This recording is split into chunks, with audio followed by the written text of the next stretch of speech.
Good morning dear student. आज आप लोग की एग्रोनॉमी की क्लास नंबर 9 है, जिसमें हम पढ़ेंगे लेसन 5, जिसका नाम है दैवीय आपदाएं। इसी को हम प्राकृतिक आपदाएं भी कहते हैं। आपदा आप सुने होंगे, और वो भी जो है नेचुरल होती है, जो भगवान द्वारा या प्रकृति द्वारा जो दिया जाता है। कहने का मतलब इससे जो है मानव जीवन पर और पर्यावरण पर बहुत अधिक नुकसान होता है। ठीक है, देखते हैं क्या है। इसमें लिखा है विभिन्न प्राकृतिक कारकों द्वारा, विभिन्न प्राकृतिक यानी प्राकृतिक मतलब यानी नेचुरल, ठीक है, विभिन्न प्राकृतिक कारकों द्वारा होने वाले अनेक घटनाओं का जब पर्यावरण तथा मानव पर विपरीत प्रभाव पड़ता है, यानी कि जब मानव जीवन पर या पर्यावरण पर बुरा प्रभाव पड़ता है या उसके खिलाफ होता है, जो भी कुछ जिससे हमें नुकसान होता है या पर्यावरण को नुकसान पहुंचता है, वही है विपरीत प्रभाव। ठीक है, तो उन्हें दैवीय या प्राकृतिक आपदाएं कहते हैं। फिर से देखते हैं क्या लिखा है। विभिन्न प्राकृतिक कारकों द्वारा होने वाली अनेक घटनाओं का जब पर्यावरण तथा मानव पर विपरीत प्रभाव पड़ता है, तो उन्हें दैवीय आपदाएं या प्राकृतिक आपदाएं कहते हैं। अब आगे देखते हैं। दैवीय आपदाओं से एक ओर जन धन की हानि होती है, वहीं दूसरी ओर पर्यावरण पर इसका प्रतिकूल प्रभाव पड़ता है। कहने का मतलब यह है, मैंने आपको बताया कि मानव जीवन पर और पर्यावरण पर इसका प्रतिकूल प्रभाव पड़ता है, जो कि हमें नुकसान होता है। प्रतिकूल का मतलब ही होता है कि हमारे विपरीत। अगर अनुकूल होता तो हमारे लिए लाभदायक होता वो। ठीक है, प्रतिकूल में जो होता है वो हमारे खिलाफ होता है।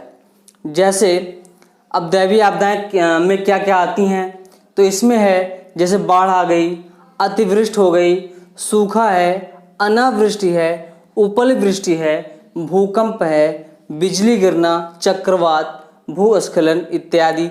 ये सारी जब होती हैं तो यही हैं दैवीय आपदाएं या प्राकृतिक आपदाएं। ये जो है मनुष्य द्वारा या किसी मशीन द्वारा नहीं होती, ये दैवीय आपदाएं हैं सारी। जैसे बाढ़ आप जानते हैं क्या है, अभी हम आगे सारी बात करेंगे विशेष से पूरी तरह से। तो बाढ़ वही है जब आवश्यकता से अधिक पानी का इकट्ठा हो जाना। अभी मैं पूरी तरह से बात करूंगा। बाढ़ एक ऐसी स्थिति है जिसमें कोई निश्चित भूक्षेत्र अस्थायी रूप से जलमग्न हो जाता है। तो और दूसरा आता है अतिवृष्टि। अतिवृष्टि का मतलब है कि आवश्यकता से अधिक बारिश होना। अब सूखा क्या है, सूखा आपको पता है। अनावृष्टि क्या है, ये भी सूखा की ही तरह होता है। ठीक, और उपल वृष्टि क्या है, भूकंप क्या है, बिजली गिरना क्या है, चक्रवात क्या है, भूस्खलन क्या है, ये सारी चीज़ों पे हम बात करेंगे। जैसे हम बताते हैं बिजली गिरना, तो बिजली गिरना आप सभी को पता है क्या है। जब बारिश हो रही होती है और बादल कड़कड़ाते हैं, तो ये जो वायुमंडल में विद्युत है वो उसका डिस्चार्ज होना ही जो है बिजली गिरना है। और ये चक्रवात क्या है, चक्रवात जब तूफान आते हैं और हमें जो है हमें और पर्यावरण पर बहुत बुरा प्रभाव डालते हैं, वही ये चक्रवात। बहुत तेज़ हवाएं चलती हैं, मतलब कहने का है कि उससे हमें बहुत पेड़ पौधे गिर जाते हैं। और जैसे भूस्खलन क्या है, इसमें क्या है, जैसे पहाड़ों पर या कहीं पर जो है मिट्टी कटकर गिर जाती है, बैठ जाती है, धंस जाती है, वही है भूस्खलन। तो सबसे पहले हम बात करते हैं बाढ़ पर। तो बाढ़ क्या देखते हैं। बाढ़ एक ऐसी स्थिति है जिसमें कोई निश्चित भूक्षेत्र अस्थायी रूप से जलमग्न हो जाता है और जनजीवन प्रभावित हो जाता है। यहाँ पर दिया है किसी एक निश्चित भूक्षेत्र, यानी कहने का मतलब है अगर ये हमारा अमेठी एरिया है, अमेठी एरिया में हो सकता है कि गौरीगंज है, वहाँ पर बाढ़ ना आई हो और हमारे अमेठी एरिया में आई हो, तो वही चीज़ यहाँ पे ये पूरे क्षेत्र में नहीं होती है। ये एक निश्चित एरिया में होती है, निश्चित भूक्षेत्र में होती है। ठीक है, तो वही है बाढ़ एक ऐसी स्थिति है जिसमें कोई निश्चित भूक्षेत्र अस्थायी रूप से जलमग्न हो जाता है। कहने का मतलब जलमग्न का मतलब होता है कि जल का भराव हो जाता है, बहुत ज़्यादा जल भर जाता है, और फिर उससे क्या होगा, जनजीवन प्रभावित हो जाएगा। अभी जो है जहाँ भी पानी भर जाएगा तो फिर हम जनजीवन तो प्रभावित हो ही जाएगा ना। अब कारण क्या है, बाढ़ के कारण भी क्या हुए हैं देखिए, जैसे बांध टूटना, जल तरंगों की गति बढ़ना, मानसून की अधिकता इत्यादि, ये सारी जो है बाढ़ के कारण है, रीजन है, काजेज है। ठीक, अब इससे हानि क्या होगी, भौतिक हानि में देखा जाए तो इमारतों व घरों का जलमग्न होना, घरों में पानी घुस जाना या इमारतों में पानी घुस जाना, ये है भौतिक हानि इससे होती है। जन स्वास्थ्य को नुकसान, लिखा है जन स्वास्थ्य को नुकसान, यानी कि बाढ़ में बीमारी फैलने का खतरा। ठीक, जब बहुत पानी भरा रहेगा तो फिर उससे बीमारी भी फैलेगी। और फसलों को नुकसान, फसलें गल जाएंगी और बेकार हो जाएंगी। और खाद्यान्न पूर्ति पर प्रभाव। ठीक, ये सारी जो है हानि है, इससे क्या नुकसान है देख लिए। अब आता है वृष्टि, यानी वृष्टि होता है एक अतिवृष्टि। वृष्टि का अर्थ क्या होता है देखते हैं। वृष्टि का मतलब होता है कि पानी का नीचे भूतल पर गिरना। तो देखते हैं क्या है, जब कभी वायुमंडल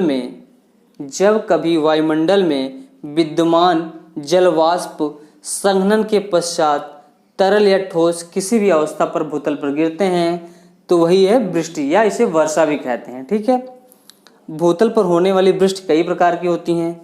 पहला है हिमवृष्टि या हिमपात, दूसरा है सहिम वृष्टि, तीसरा है ओलावृष्टि, चौथा है जल वृष्टि या वर्षा। अब इसमें वृष्टि का मतलब था कि भूतल पर पानी का गिरना, चाहे वो छोटी छोटी बूंदों के रूप में गिरना हो, चाहे बड़ी बूंदों के रूप में गिरना हो। तो वृष्टि का अर्थ मतलब वही हुआ ना कि जो वायुमंडल से नीचे पानी गिरता है, भूतल पर गिरता है, वही है। तो अभी ये कई प्रकार की होती हैं। सबसे पहले यहाँ लिखा है हिमपात या हिमवृष्टि। इसका मतलब यही है कि जब आप पहाड़ी क्षेत्रों में या हिमालयों पे जहाँ कहीं बर्फबारी होती है, वही है हिमपात। ठीक, बर्फ धरती पर बर्फ पहुँच जाती है, वो जम जाती है, वही है हिमपात।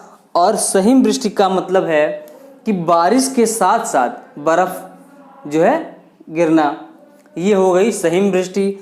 और तीसरा है ओलावृष्टि। तो ओलावृष्टि वो है कि जब बारिश होती है और उसके साथ साथ पत्थर पड़ता है, यानी कि जब आप कहते हैं ना बारिश हो रही है और पत्थर पड़ रहा है, ओलावृष्टि वही है। और वर्षा आपको पता ही है, जब पानी बारिश होती है तो वो है वर्षा। कई प्रकार में चार मैंने दिखा है, हिमवृष्टि या हिमपात, सहिम वृष्टि और ओलावृष्टि, जल वृष्टि, ये चारों आपको क्लियर हुए। अब दूसरा आता है अतिवृष्टि।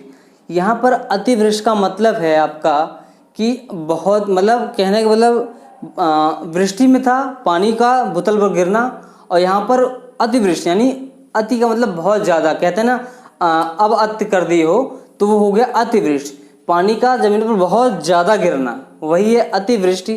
फिलहाल इस पर हम बात करते हैं, चलिए अभी इसके आगे देखते हैं। देखिए नेक्स्ट आता है अतिवृष्टि। मैंने आपको बताया था अतिवृष्टि का है, अतिवृष्टि का अर्थ है वर्षा का आवश्यकता से कहीं अधिक मात्रा में होना। मैंने आपको पहले ही बताया था, वृष्टि का मतलब है वर्षा का होना और अतिवृष्टि का अर्थ है वर्षा का बहुत अधिक मात्रा में होना। ठीक है, तो ये इसका कारण क्या है, अतिवृष्टि कब होती है, जब मूसलाधार बारिश होती है, अत्यधिक वर्षा होने की स्थिति होती है, तब ये है। और इससे हानि क्या है, खेती बाड़ी और जनधन की हानि है। ठीक, क्लियर हुआ अतिवृष्टि क्या है। अब आता है नेक्स्ट सूखा। सूखा जो है देखिए क्या है, सूखा भी एक प्राकृतिक आपदा है। सूखा भी एक प्राकृतिक आपदा है जिसका संबंध जल वर्षा से है। सूखा पानी की आपूर्ति में लंबे समय तक जल की कमी की एक घटना है। ठीक है, आपूर्ति में लंबे समय तक की कमी की एक घटना है, चाहे वायुमंडलीय पानी हो वो, चाहे सतह का पानी हो या भूजल हो, या मतलब भूजल का मतलब धरती का पानी हो। ठीक, ये सब क्या है, उसमें कम पानी हो जाए। सूखा महीनों या वर्षों तक रह सकता है। इसे 15 दिनों के बाद घोषित किया जा सकता है।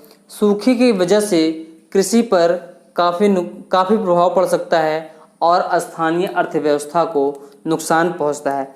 जब सूखा पड़ता है तो घरों के नल और ट्यूबवेल का जो है पानी छोड़ देता है, पानी इसमें नहीं आता है। कहते हैं ना कि वाटर लेवल बहुत नीचे चला गया है, तो वो सूखा की उसकी वजह से होता है जब बहुत दिन से बारिश नहीं हुई रहती है, और जो है क्या क्या होता है, सूखा से जो है खेतों में भी नुकसान होता है, खेतों में सिंचाई नहीं हो पाती है। ठीक है, चलिए क्लियर हुआ।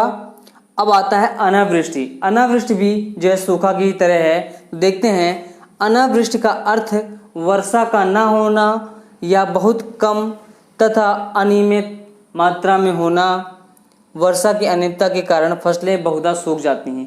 वही चीज़ है कि जब फसलों को पानी नहीं मिलेगा तो फसलें सूख जाएंगी ही। इसमें वर्षा का ना होना या बहुत कम होना या टाइम जब ज़रूरत है तब वर्षा का ना होना, वही है अनावृष्टि। ठीक है, क्लियर हुआ।